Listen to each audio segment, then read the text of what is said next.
Throughout the history of psychology, self-knowledge has been exalted as one of the noblest achievements of the human mind.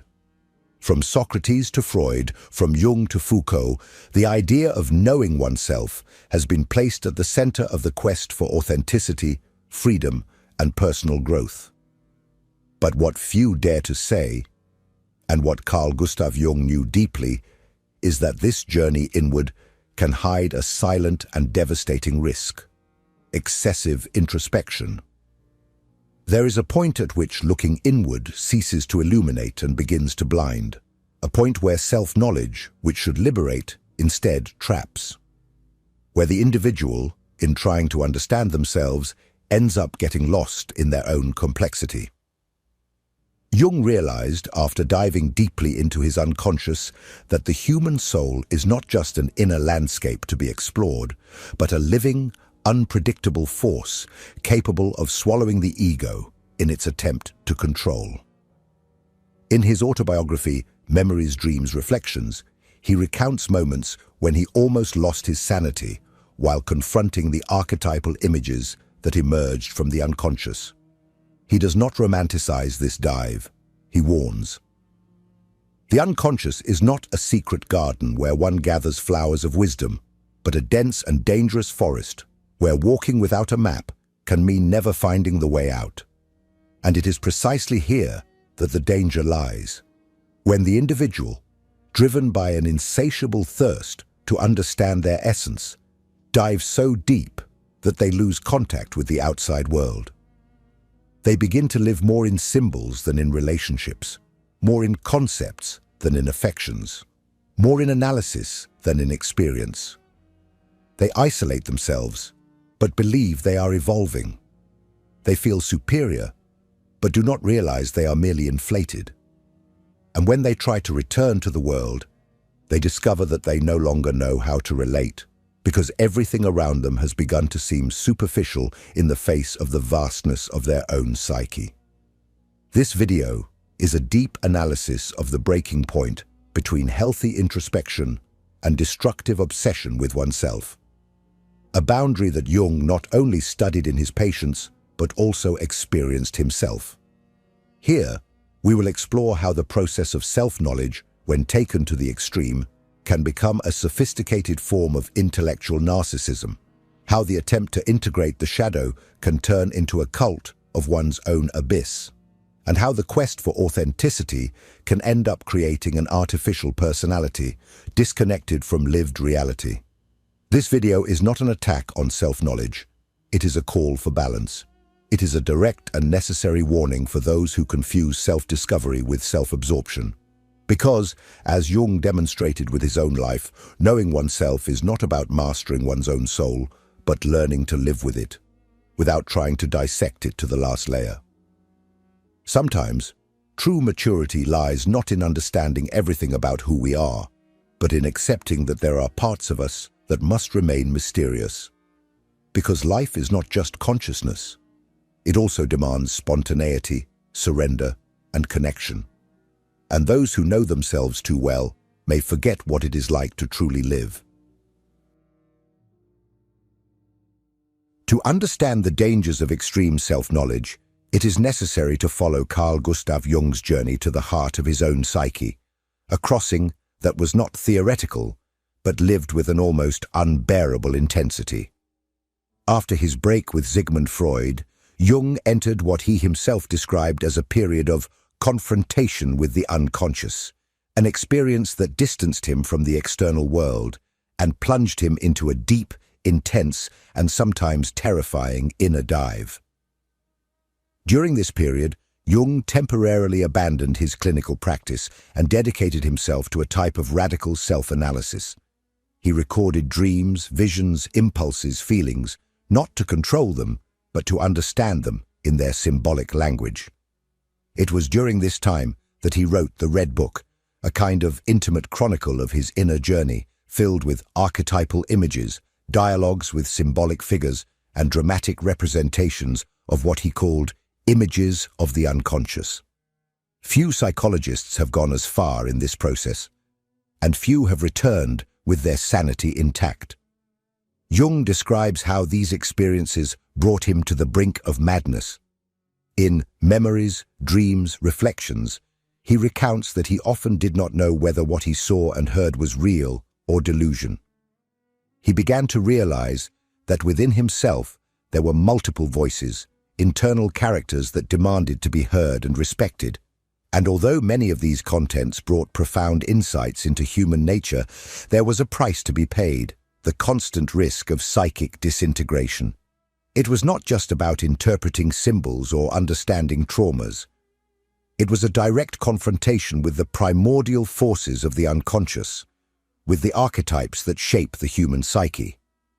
Jung realized that by awakening these forces, the individual risks being possessed by them. The persona begins to dissolve, the ego weakens, and the self, this totalizing instance of the psyche, can become so overwhelming that the subject loses the sense of individuality. This is what he called ego inflation. When a person, upon coming into contact with archetypal aspects of themselves, begins to believe they are special, enlightened, above others. Jung emerged from this experience transformed, but not unscathed. He knew that few could endure what he endured, and for this reason he began to warn about the dangers of blind exploration of the unconscious. Self-knowledge, he said, must be cultivated with humility and vigilance, because the unconscious is not a neutral territory. It is a living power, with its own intentions, its own rhythms, and it does not tolerate arrogance. From this crossing, Jung formulated the basis of his analytical psychology, but more than theories, he left a testimony. Deep self-knowledge is a dangerous task. It can lead to integration, but also to fragmentation. It can generate wisdom or delusion.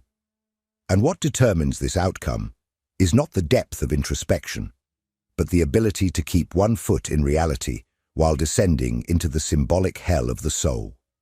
However, there is an even more critical point in this journey. A moment where the ego, instead of dissolving, expands in a distorted way, creating an illusion of greatness and psychological power.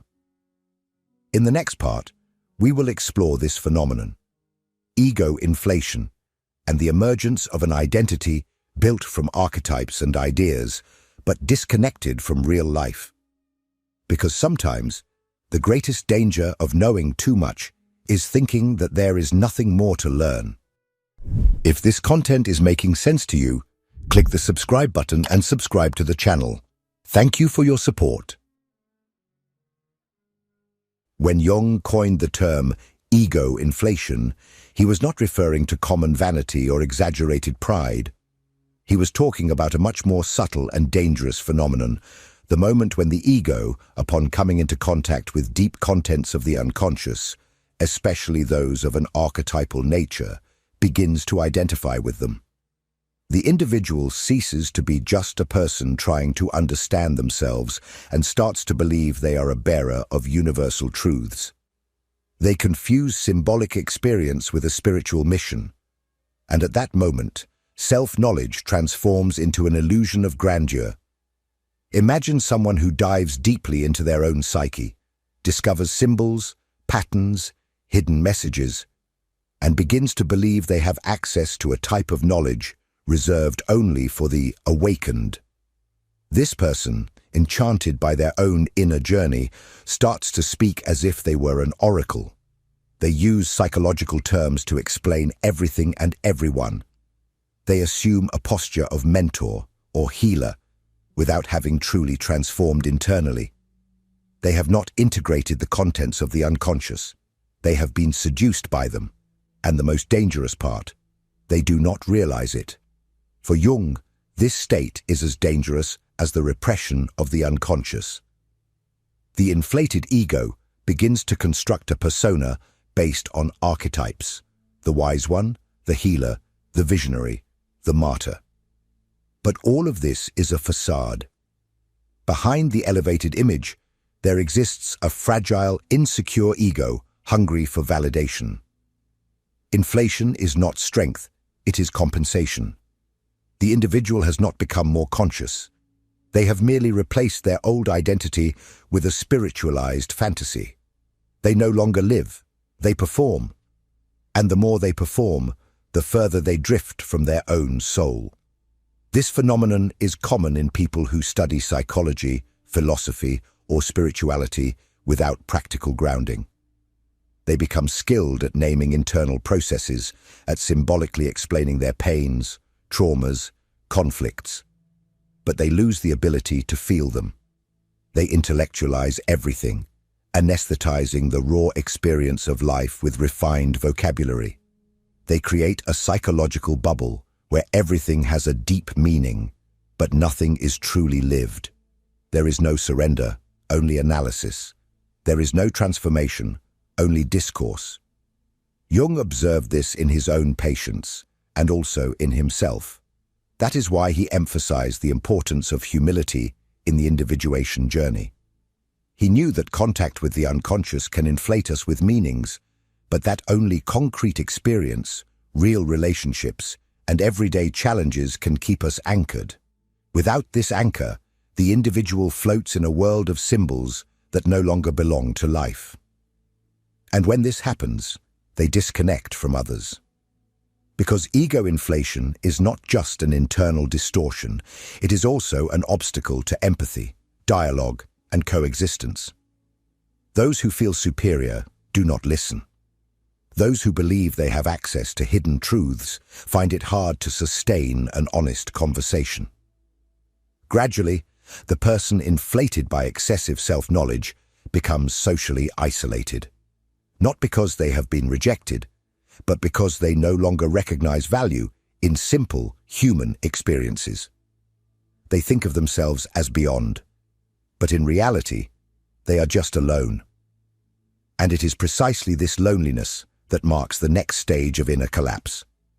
The isolation of the modern hermit, a condition in which the individual, consumed by their own psychic universe, loses the ability to connect with the world around them. In the next segment, we will explore how excessive introspection can lead to emotional disconnection, loss of spontaneity, and, in extreme cases, the inability to live authentic relationships. Because the true danger lies not in knowing too much, but in no longer knowing how to love.